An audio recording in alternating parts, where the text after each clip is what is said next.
আমাকে কথা বলতেই হবে ইনশাআল্লাহ, কারণ আগামীতে আবার আপনাদের সাথে দেখা হবে কিনা আমি জানি না। কথা বলতেই হবে।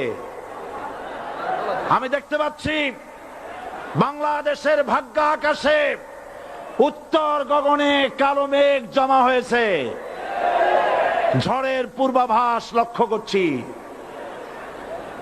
যদি মোকাবেলা করতে না পারেন সক্ষম ভাবে, এমন অন্ধকার গাঢ় কালো অমাবস্যার রাত আসতে পারে যার সুবে সাদেক হওয়া অসম্ভব।